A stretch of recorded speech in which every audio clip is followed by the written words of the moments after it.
children. They wasn't asked to be there. They didn't ask to be what they look like. They look. They were born that way. The government wanted to push all that mixed race kids out because they said they not belong to us. So they started the program. All the mixed race kids have to be registered. And you have to leave. That created the problem that the discrimination, picking, bullying, picking on those mixed race kids. And about 6 months or 8 months after that, they start another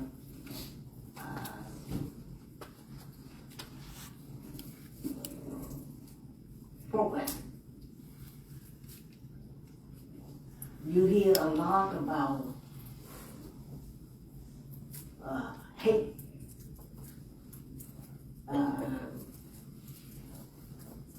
and ugly to the Chinese. So they say Chinese have been occupying and influenced Vietnam for so many years. It's time for us to push all the Chinese back. I am half Chinese. Majority of the Vietnamese, they are Chinese blood in there. They're no longer pure Vietnamese. There's no such thing as Vietnamese anymore. It creates the trends of people start panic. They don't know what happened next to them. So they start migrating back to north, back to China, cross the border. It created chaos. It's amazing. We constantly in the panic mode. The first, the mixed race kid. Second, the Chinese. A lot of them pack up their stuff, move. Have no idea where they move. Keep going until they hit the China, the border. Well, how do they do that? But they create the chaos that the discrimination, the hate, and they encourage those little groups, troublemakers, make it up. It turns, it creates a panic. Do I look like Chinese? You start questioning yourself. How much Chinese blood you have? Are they going to talk with us? It's amazing. I never forget that time. That they raid your house in the middle of the night, questioning how you related, how close you to Chinese people. You have any trace of Chinese? Why? Chinese have been in Vietnam over thousand years. None of us is Vietnamese anymore. And they have them to question, are they not Chinese? I doubt it. But you can't. They have the authority.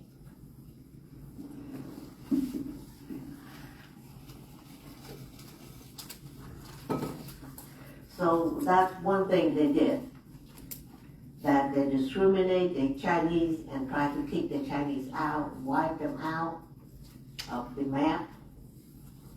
I understand the Chinese people is very smart, intelligent in business, and they control our market, yes. But it does not mean that to the point that I'm going to kick you out empty-handed. And they did. They make all the Chinese have to change their last name, their name into Vietnamese. Make it into Vietnamese South, and no longer Chinese anymore. But Chinese somehow, they still keep the root. They have their own community, their own newspaper, daily newspaper, and their own organization.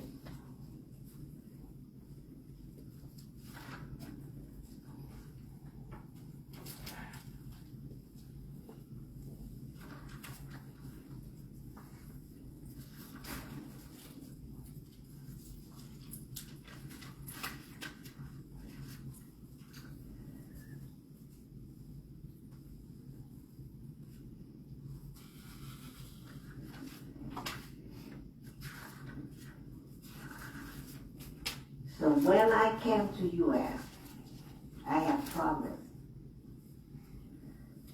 if God gave me the chance to make my second change again, I try to be a productive person and be a good person.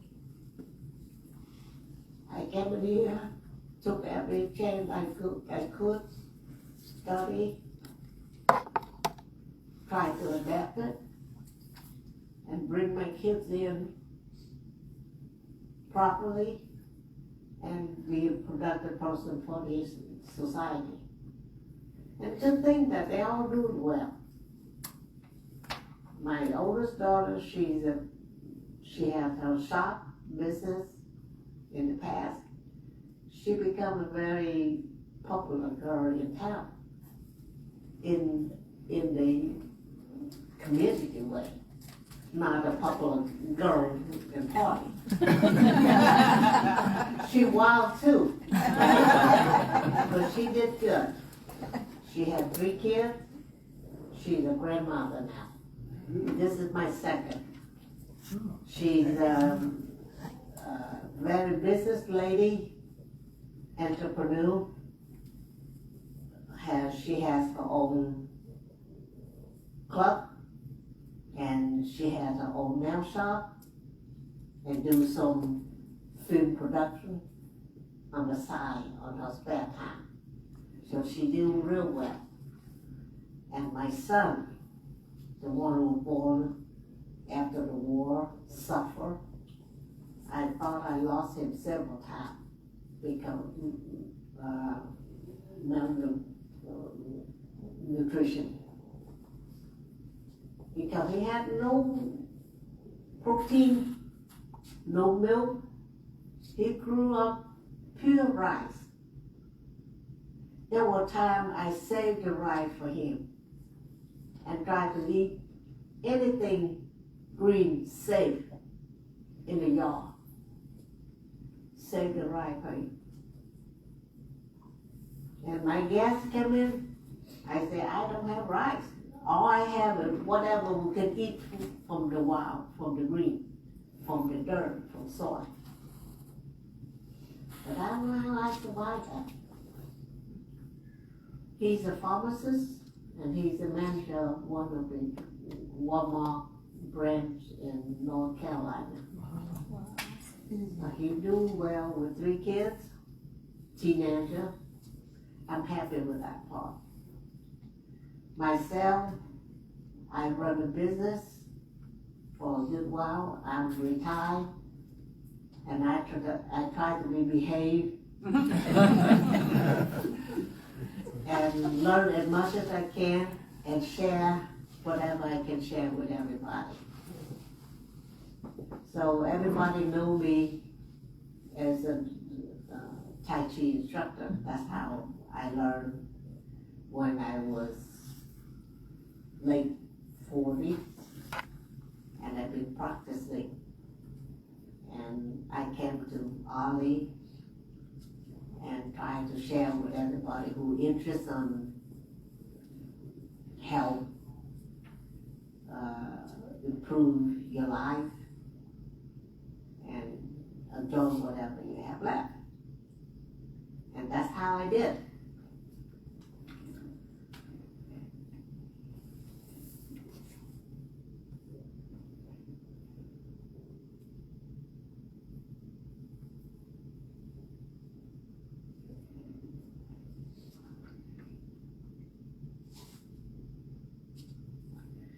amazing back then in my homeland. People say that if anything have brain and have legs to move, they will run. Just saying that how much we want to leave that country. So bad. And then at one point I was thinking, is that I was born here. I raised here. I grow and I mature from the soil here. Why do I have to run? Why do I have to leave the country? But thinking all that what we suffer, yeah, we have no choice. So immigrant, every one of us have a story. We had some difficult that we couldn't deal with, and we tried to find a way how to have another chance, to have a better life. Some of them are bad. We have bad apples. But it's not mean that all of us are bad. Myself, tried to bring up to be a productive person, a good person individually, and try to add, become a citizen, a good citizen here. So I hope that my story will help some people have negative thing about immigrants. We're not bad. We're just looking way to survive. So keep it in mind with an open door. I agree that we have bad people. We have to stay away from them. There's no excuse for that. But whoever reach out and need help, I'm willing to help.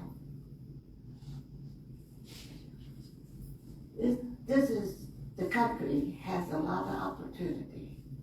I took every chance I could take to try my best to learn to be better. And I promise I still going to be better as much as I can. Let's see. We have about 20 minutes for any question. Anything you want to ask me, if I can answer, I will. Yes. So, how did you end up, of all the places in the United States, how did you end up in Long Beach? Ha! My mother from Long Beach, Mississippi. So she sponsored me. I had to stay with her. What did I do? I came to U.S. within 3 months. I traveled to, I only have 100 $100 in my pocket. 3 kids. Bought the Greyhound bus ticket. 3 months. Traveled from here, Mississippi, to Utah, and from Utah cross the nation to Virginia. I want to see how big the U.S. is.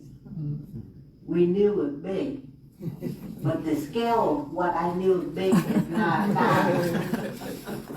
big. I knew it was bigger. So it's a brutal way. I thought I survived okay with $100, but I did manage with that $100 on Greyhound bus, 3 days and 4 nights. When I got to Richmond Station, my English was good. So I took a wrong bus to north of Virginia, West Virginia. So when I came to the West Virginia station, the lady at the counter waving my ticket. Anybody see this? It's from Mississippi. In other words, how did you end up here? I said, I don't know. So they sent me back. to Virginia. That's how I landed. I stayed in Virginia for 6 months, 8 months. Learn how to do now to adapt to new life, to pick up some skill, and move back to Mississippi the end of that year. Start my business the end of 82. I came in November, not November, 11th of February 82. I got my business, and the first nail shop opened in Gulfport in 1982. And that's what I did, raised my 3 kids. That's how I ended up, because of what I was thinking. U.S., everything based on your diploma. You don't have diploma, you don't have anything, you can't get anywhere. So when I first came, 3 months, I went to get my GED. I passed my GED. So I took my GED, I went to Virginia. Went in beauty school, and that's how I started. And I came back to Mississippi. Because up north, I don't meet anybody from north here. Snoper. They cold, they different. You live 3 months next door. They don't even look at you. When I say hello, what do you want? I don't see that warm feeling. So I said, let me go back to the South. And I really stay in the South. So that's how I come back to the South and stay in the South ever since. I travel here and there, yes, but I still want to go back to Mississippi because it's a lot closer, people more friendly, they're more open armed, and I can talk. Yes. So how did you get out of Vietnam? My mom sponsored because I'm the only. But they allowed you to come, so you didn't have to escape. You left legally. Yeah. You wait. Yeah, you wait. And you go through all the scrutiny. Mm-hmm. They challenge you, they torment you. Before I left, after they said that I'm qualified to leave the country, they hounded me for months. They sent a deputy to my house. They're not wearing civilian, the uniform, civilian clothes, but you know who you talking to. They said that when you come to U.S., somebody will contact you, and you need to work with that individual. Wow. That's why when I came to U.S., first thing I'm thinking, run. Disconnect it. Make it chaos so they can't follow me. I don't know, they did it back then just to hook you on that fear. Or they actually had something. I don't know. Still till today, I still don't know. But that in the back of my head, once I get free to U.S., I better run. Doesn't matter. Make it difficult to trace me. That was their promise to make me. You want your husband left with you, you have to work with us. Do I connect with anything? No. I don't have anything to do with the government. I have no connection. I have no contact. What they did in the application for the Reunited program, 5 of us, husband, wife, and 3 kids. Somehow the government separate that. They said that they only allowed me and the 3 kids to leave because how I related to my mom. we reunited with my family, my husband now. So they say he had to stay behind to serve the country. I say, you want to keep him? Fine. I need to bring my kids out. They say, yeah, you can have your kid. That was dangling on my family for years. It made him become a person drinking alcohol, do all kind of bad things. Because he saw that he losing his family. No telling when they see us again. So he involved with all kinds of things that destroy him. He never descended after that.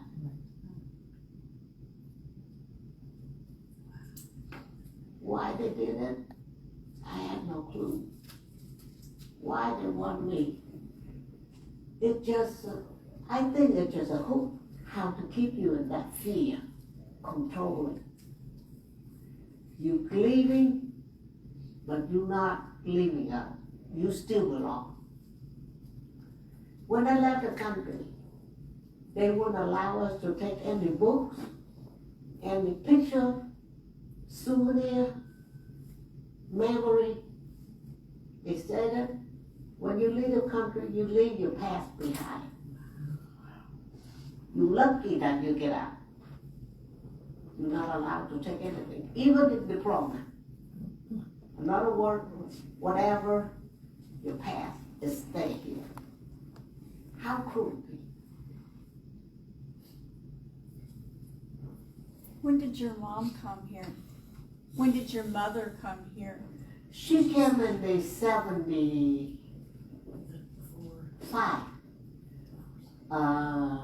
A month before April. What they did, because she had all kind of connection with the government, with the U.S. government, because she has all kind of contract with the embassy. She built the runway for airport, military.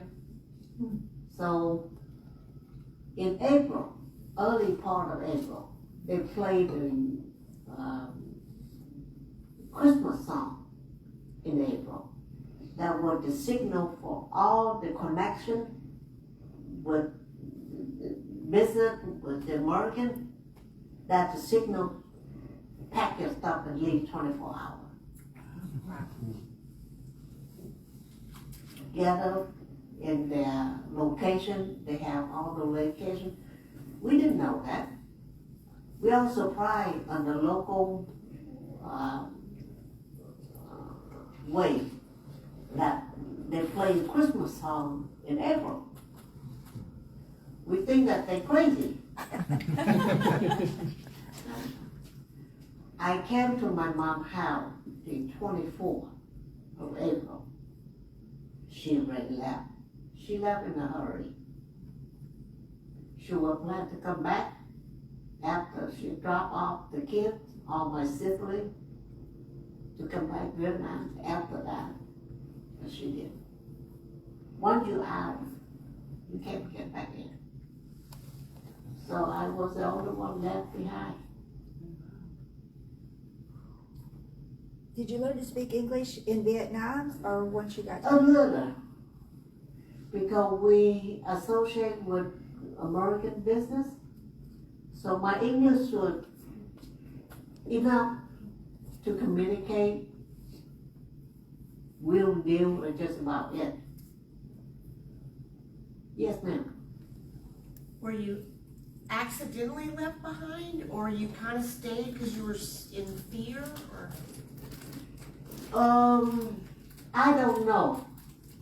From what I understand, you have 24 hours to leave when you hear that signal on the radio wave. You ran out of time.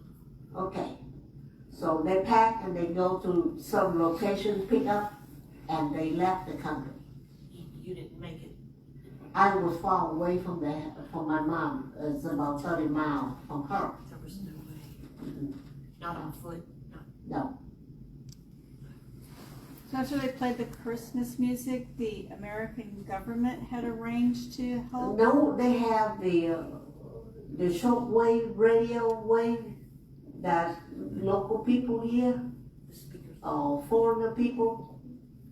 Because even the US dollar, military have what they call pink dollar.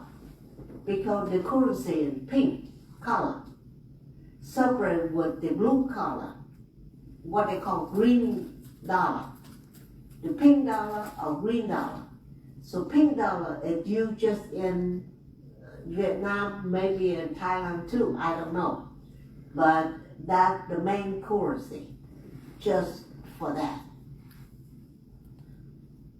So they have the green money, what we call the green dollar. That's the real dollar, that worldwide. But in Vietnam, they have that pink dollar. So we do business with them. And that's how, yes. The $100 that you left with, did you have to hide it really well because of that fear of being on the plane while you were sitting there? They might, like they No, I had break it so fast. Because you have to buy food 3 days, 4 nights. Okay. Because I went up in West Virginia, turned around, go back to Virginia. But I always try to stay behind the driver. The I mean, driver's when you were seat. getting out of the country with the $100. No, the Coke machine. We share the food. I have 1 bite. The kids have 1 bite. No sandwich, cold sandwich. The drink we split. No, I mean,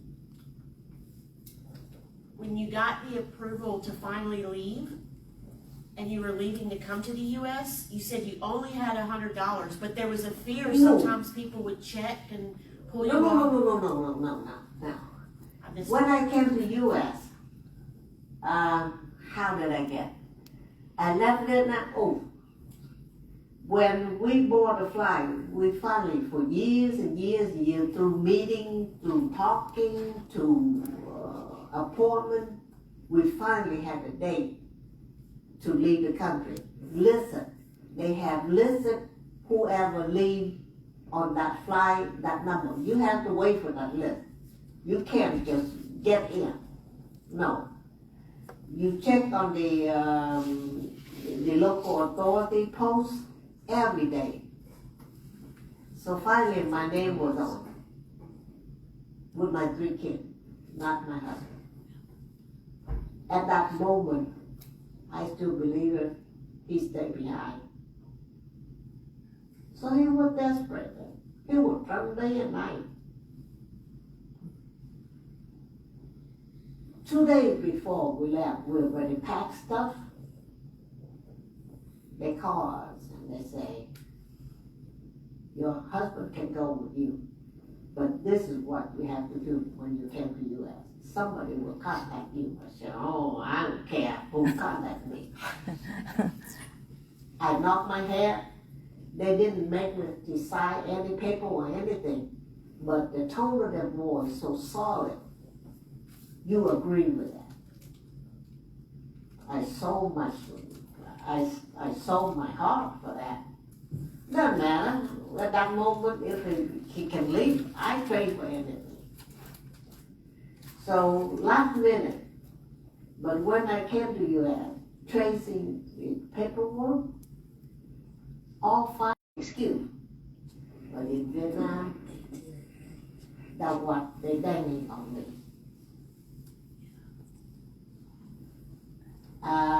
When I came to U.S., we stopped at Bangkok for 2 weeks because, so we left with just those ID. This is our ID to leave the country. And we landed at Bangkok for 2 weeks, stay in the refugee camp to do all the paperwork, transaction, help, shots and get the temporary visa to get to U.S. And I stay in Los Angeles 2 nights and fly to Mississippi. We land here at midnight, 11 o'clock, cold, freezing, February 1982. And she was trying to ask you, like, what valuable money or Well, jewelry that you have. What is that? Social, Catholic social service give us $100. That's how that. Right. That's how I get that $100. So you literally left with nothing. Well, Close So that's what I food. spent for my Yeah. 3 days and 4 nights in the bus. From the cold food machine, drink, and survive to West Virginia, to Virginia. I stay in Virginia for 6 to 8 months. Wrap up, finish my education, my manicurist license, and went back to Mississippi. I can tell you, I remember this when we were on Pan Am flying to the U.S. The stewardess gave us strawberries. I've never had food that delicious. I ate so much that I threw up. I didn't eat strawberries for a long time, but it was food, and we ate what we could. And I just remember getting off that plane with so many people greeting us and welcome us, and it was so cold. You should see, we all get our seat, sit down, strap, the airplane engine running for hours, half a day. They're just like torture, because we knew as long as the plane is still on the soil, we're not free. No, none of us knew that. They can drag us out any minute. So we all look at each other, worry, fear, and your heart is just out your chest. Because why? They sitting too long. Finally, they shut the door and they lift. We're supposed to sit on the strap, sink. None of us jumping up and down, cheering. And the steward was mad. She pointed, sit down, sit down. We all looked like, what? But that's the moment that you just like everything lift your body. You felt so light. You felt like you can fly in the air.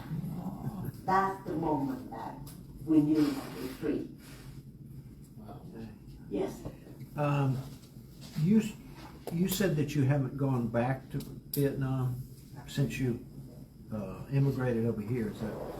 I never had the desire to go back there to enjoy it or to pick up what was my craving for. No. I missed the fruit. Yeah. The country, that strip of land right on the border of Pacific water. Right. From a distance you can see high mountain, valley, a rice field, and the deep water, blue water in front of you. Beautiful. But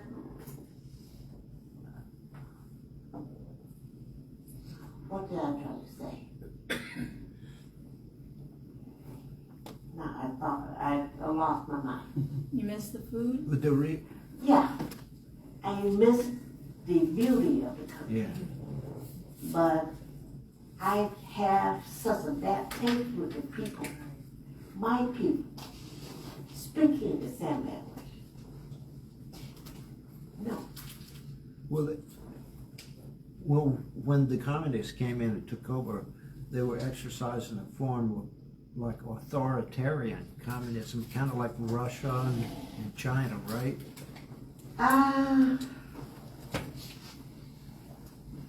To compare with Cambodia, Cambodia more torture. Yeah. The Vietnamese more intelligent. They kill you by not killing you. Sorry. It's, It's the timer for your class. I'm sorry, Susie. they let you kill yourself to the point you can't take it anymore. So psychologically, they torture you. Well, now back then, you said they closed all the small businesses Oh yeah, and so forth. there's no papa mama business, no business, period. Well, you think it's much different today since like China is allowing small businesses and maybe Vietnam? They changed eventually because they're so corrupted when they came to South Vietnam, because they were brainwashed that we were a colony of foreigners. We slaves. Yeah. We just animal. We need to deliberate. So they all came with that idea. But when they came, they saw how educated we are, how freedom we have. They were surprised. But by then, too late. Now they start playing the game. I have to crush them. They can't be better than me. They hate education people. They even look at you. If you wear glasses, it means that you are educated.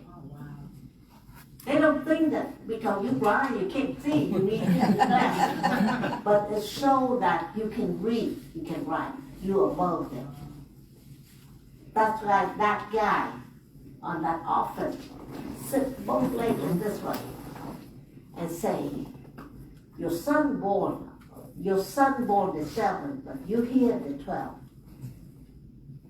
His birth certificate will be on the 12th. How ignorant. My jaw dropped and I looked at him, but when I saw that sharp eye in the corner, it gave me goosebumps. I said, oh, you better not say a word. You will go empty-handed. And that moment, I knew that I had to leave the country, bring all my kids out. So if he doesn't have the paper, proper paper, just not him, but all of us will be sacrificed. So I swallowed it, and yes sir, no sir, whatever you say, I agree. So that's how they challenge you, how much you want to fight with them. Just like the poster of that Ho Chi Minh. I fight every way I could think of, make me dummy, make me stupid, but that's how you survive. What's your Vietnamese name, your birth name? Nha, Nguyệt Nha, is a name of the Queen of the Moon. How do you spell it, Susie? Nguyệt Nha, Nguyet, middle name, Nga, first name. Pham Nguyệt Nha is the name of the Queen of the Moon. My daughter, I named her, she's the Queen of the Moon. But I get the name of the Queen of the Moon. That's great. And this one, I named her the Jewelry of the Heart. Ngọc Tâm is the gold, the jewel in her heart.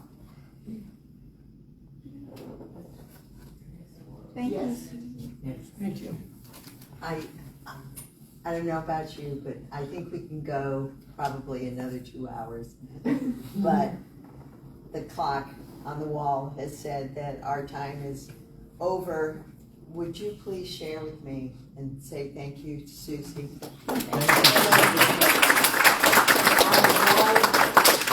I totally enjoyed this moment that I can share my best explanation about how I was brought here and how I become today.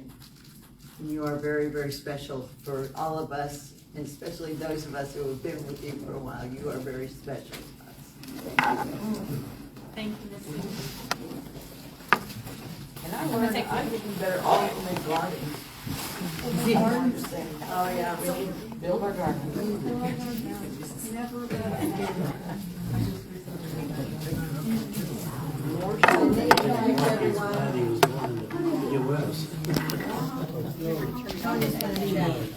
Everyone.